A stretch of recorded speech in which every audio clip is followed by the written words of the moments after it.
15 દી ત્યાં ખાધું નથી જેવું તો ભાઈ તું ભાઈ બેયને ખબર પડે કેટલી વી હો થાય. એટલે કહેવાનો મારો મતલબ શું છે કે આવા લોકોથી થોડાક ધ્યાન રાખજો. ડાયરો કરવો હોય તો 50,000 એને આપણે દઈ દેવાય, મફતમાં ન કરાય. મનોરંજન કરવું હોય તો શા માટે? કારણ કે પૈસાના માણસો છે. હવે લાખ આપણે મારો આપણે વખાણ કરે, એને કઈ ન હોય. 2 લાખ કદાચ દાઉદ 5 લાખ જે દાઉદ વખાણ કરે તો એ તો બીડી પીતા પીતા બોમ્બ પડ્યો હતો.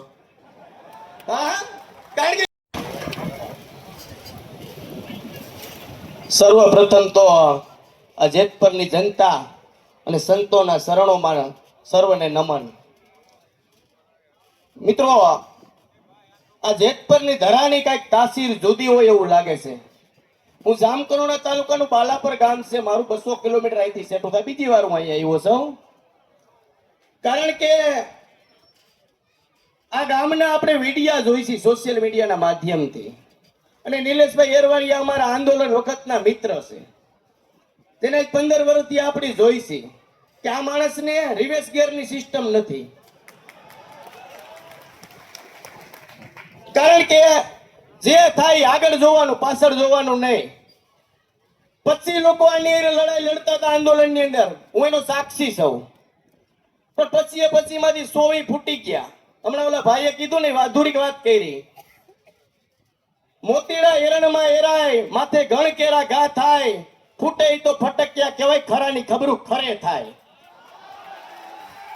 કારણ કે એમાંથી 100 કોઈ ધારાસભ્ય થઈ ગયા, કોઈને કોઈ પક્ષમાં પોતાની જગ્યા કરી લીધી, કોઈ સત્તા માટે, કોઈ સંપત્તિ માટે. આપણે બધાએ જોયું છે.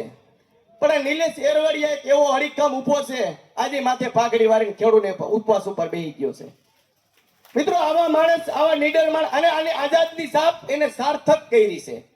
આ ભજનની કડી નહીં, એને સાર્થક કરી છે કે આવા માણસની હકીકત લીડર આવા જોઈ, હટે નહીં. અને મેં કીધું એમ રિવર્સ ગિયર લાગે નહીં. અરે વાત રહી ખેડૂતની, એમાં ઓલા બેનને હું આજે પાછા યાદ કરીશ. એક ફેર અહીંયા આવીને યાદ કરી ગયો કે 5 પોલીસની બહેનોને જેમ બાવડાની જેમ આપણે ખેતરમાંથી મુરા ઉપાડી લે એમ ઉપાડી લેતા હતા. એ બેનને આપણે વિડિયા જોયા છે. એ બેન વતી એક હું નાટકનો સપો બોલીશ કે આભે જબુકી વીજળી સંભાળવી મુશ્કેલ છે, સંસેડા પછી સિંહણને પંપાડવી મુશ્કેલ છે, રણે સડે વિલાંગલા તો વાળવી મુશ્કેલ છે. આ બેને આ જેતપર ગામની માતા બહેનોને હું નમન કરું છું. અને આ બહેનોમાંથી દરેક માતાઓ બહેનોએ કંઈક પ્રેરણા લેવાની જરૂર છે. કારણ માતાઓ બહેનો ઉપર અન્યાય થાય, અત્યાચાર થાય, અને 200 કિલોમીટર સેટેથી આપણે ખેડૂતના દીકરા તરીકે ન આવી તો આપણી જરણાની ધાવણ લાજે. મિત્રો, આપણી પણ ફરજ આવે, આપણી પણ જવાબદારી આવે. આજે કદાચ તમારી જેતપરની જમીન ઉપર થાંભલા આવતા હશે, કાલે અમારી બાલાપરની જમીનમાંથી આવશે. અને આ સરકાર નથી, આ કંપનીની ગુલામ છે. આ સરકાર કોઈ સરકાર નથી.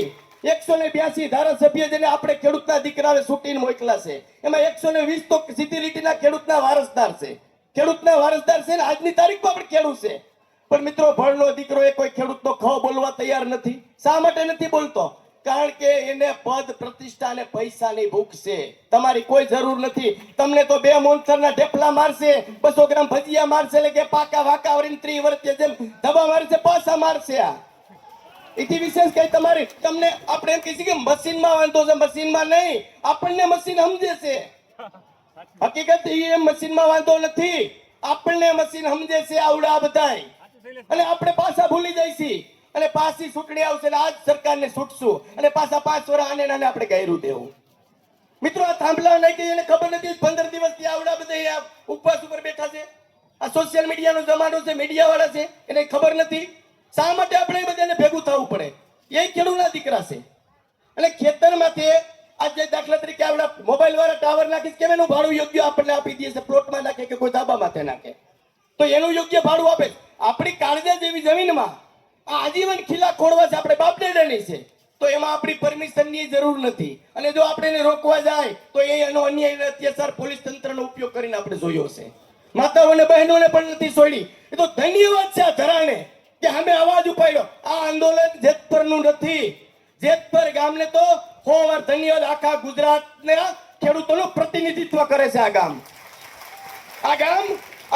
પોતા માટે નહીં, આખા ગુજરાતના ખેડૂતોનું પ્રતિનિધિત્વ કરે છે. પૈણતાય નથી ખેતીમાં, બાપ દાદાની જમીન છે. શા માટે? કારણ કે આમાં વળતર વળતું નથી. નાનો મોટો ધંધો કરવો છે, મજૂરી કરવી છે સિટીમાં જઈને, પણ ખેડૂતોનો દીકરો ખેતી કરતો હોય ને દીકરી દેવા કોઈ તૈયાર નથી. બાપ દાદાની મિલકત છે છતાંય. કારણ કે આ સરકારે મોંઘવારી, ખેડૂતના ભોગે મોંઘવારીને કાબુમાં રાખવી છે. 80 કરોડ જનતાને મફતમાં દાન દે, એ કે મૂલી જાય છે. ખેડૂત પાસેથી સસ્તું લઈને મજૂરીને મફત દે છે બધાને. એટલે મિત્રો ખૂબ વિચારવાની જરૂર છે, જાગૃત થવાની જરૂર છે. અને મને તો ઘણો આનંદ, હું તો સોશિયલ મીડિયામાં વિડીયો મૂકતો, કદાચ લોકો જોતા છે ઘણા, પણ 12 વર્ષથી મહેનત, પણ અહીંયા જેતપર ગામની અંદર આવીને એવું લાગે છે કે કંઈક ક્યાંક સફળતા મળી હોય, ખેડૂતની એકતા થઈ હોય એવો પહેલો દાખલો છે કે ખેડૂતના દીકરા સરકાર સામે લડાઈ લડવા માટે ભેગા બેઠા હોય એવા. કે 15 દિવસે ખાધું નથી જેવું, તો ભાઈ તું ભાઈ બેયને ખબર પડે કેટલી વ્યહો થાય.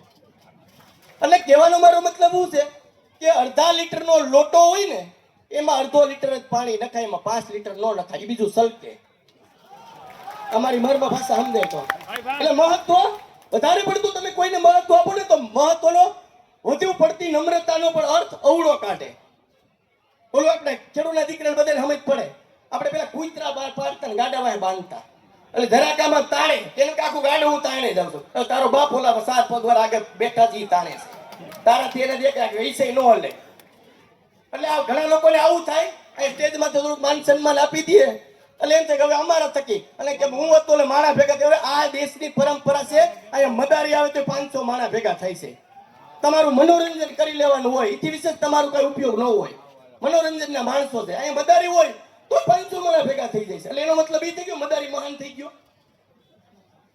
એટલે ઘણા આવા લોકોને ઓળખવાની છે, જરૂર છે. અને આંદોલનકારીઓને જો કે મારે સલાહ તો દેવાની ન હોય, છતાં પણ નિલેશભાઈ મારા મિત્ર એટલે કહું છું કે આવા લોકોથી થોડાક ધ્યાન રાખજો. ડાયરો કરવો હોય તો 25,000 એને આપણે દઈ દેવાય, મફતમાં ન કરાય. મનોરંજન કરવું હોય તો શા માટે? કારણ કે પૈસાના માણસો છે. હવે લાખ આપણે મારો આપણે વખાણ કરે, એને કઈ ન હોય. 2 લાખે કદાચ દાઉદ 5 લાખ જે દાઉદ વખાણ કરે, એ તો બીડી પીતા પીતા બોમ્બ પડ્યો હતો. હા, કારણ કે એનો કોઈ વિશેષ ધંધો નથી. સત્ય વાતમાં આપણે ઘણી સોશિયલ મીડિયા મૂકી છે કે કથાકારો નથી દેતા, આમાં કોઈ નહીં, કોઈ કલાકાર, ભાઈ એનો ધંધો જ નથી. એનો ધંધો પૈસા લેવાનો છે. એ તો આપણે બુંદા છે ને એને પૈસા દઈને મોઢા આગળ બેન તાળીઓ વગાડી છે, એમાં એનો વાંક નથી. એ તો આપણે દાંત કાઢતા છે કે ગજબના છે, જેમ બોલી એમ તાળીઓ પાડે છે કે બેને માથું માર્યું, પહાડના 2 ભાગ કરી દીધા. જામનગરના રાજાએ જામનગરનું રાજ દઈ દઉં, સામે જામનગરનો રાજા ગાંડો હોય છે, તારી એક ભેમાં જામનગરનું રાજ દઈ દે, તોય તાળીઓ વગાડી આપણે. હવે આપણે મૂર્ખા કે મૂર્ખા? એટલે ખૂબ વિચારવાની જરૂર છે ને આવા લોકોને. મેં કીધું એમ હવાર લગીને તાળીઓ પાડવાની, હવારે મગજમાં નીકળી જવાનું હોય. જય જવાન જય કિસાન. ભૂલચું હોય તો માફ કરજો, નાનો માણસ ખેડૂત છું.